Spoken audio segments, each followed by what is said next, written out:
नमस्कार, आप देख रहे हैं न्यूज़ 18 का डिजिटल प्लेटफॉर्म। मैं हूं आपके साथ रुचिका राज। पिछले कुछ दिनों से अंतर्राष्ट्रीय बाजार से एक बहुत ही अच्छी खबर सामने आ रही है। अमेरिका और ईरान के बीच समझौता हो गया है। स्ट्रेट ऑफ हॉर्मुज, जहां से दुनिया का 1/3 तेल गुजरता है, वो अब पूरी तरीके से खुल चुका है। खबर ये आई कि कच्चा तेल यानी कि क्रूड ऑयल सस्ता हो गया है। हम और आप बहुत ही खुश थे कि चलो अब भारत में भी पेट्रोल और डीजल के दाम कम होंगे, जेब को थोड़ी सी राहत मिलेगी। लेकिन आज सुबह जब आप पेट्रोल पंप पे गए होंगे पेट्रोल डलवाने के लिए, तो रेड कार्ड दे करके झटका आपको भी लगा होगा। दाम में 1 पैसे की भी कमी नहीं हुई है। क्रूड को तो सस्ता किया गया, लेकिन आपकी जेब तक आते आते ये खेल कहाँ बिगड़ा है, चलिए इस वीडियो में आपको बताते हैं। देखिए, इंटरनेशनल ऑयल पॉलिटिक्स की इनसाइड स्टोरी आज इस वीडियो में हम आपको बताने वाले हैं। मामला जितना सीधा दिखता है उतना है नहीं।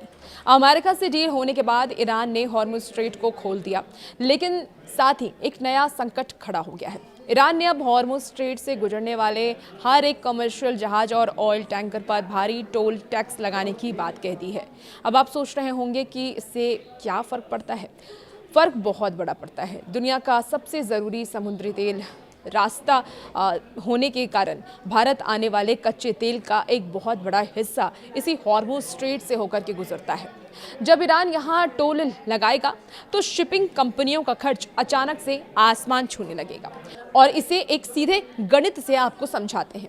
मान लीजिए कि अंतर्राष्ट्रीय बाजार में कच्चे तेल की कीमत $5 कम हुई, लेकिन ईरान के नए टोल टैक्स और इस रूट पर बढ़े रिस्क की वजह से जहाज़ों का किराया यानी कि शिपिंग कॉस्ट और उसका समुद्री बीमा इंश्योरेंस प्रीमियम $6 बढ़ गया। नतीजा क्या हुआ?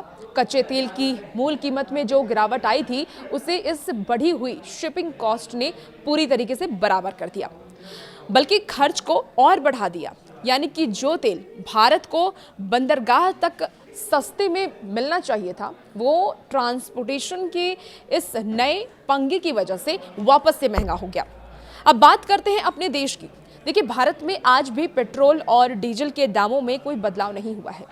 दिल्ली में पेट्रोल की जो कीमत है वो करीब 94 से 95 रुपीज़ है और मुंबई में 104 के पार ये जो कीमत है वो बना हुआ है।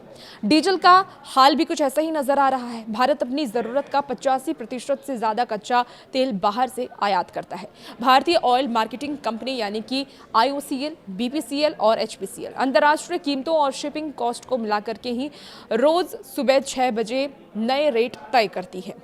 चूंकि शिपिंग कॉस्ट बढ़ गई है, इसलिए कंपनियों के पास फिलहाल दाम घटाने का कोई मौका ही नहीं है। और इसके अलावा हमारे यहाँ बेस प्राइस पर लगने वाला भारी भरकम एक्साइज ड्यूटी और राज्यों का वैट भी कीमतों को नीचे नहीं आने देता है। कहानी साफ है कि जब तक मिडिल ईस्ट में हॉर्मुज स्ट्रेट का ये नया टोल टैक्स विवाद नहीं सुलझता है, शिपिंग कॉस्ट वापस नीचे नहीं आती, तब तक भारत में पेट्रोल डीजल के दाम घटने की उम्मीद बहुत कम है।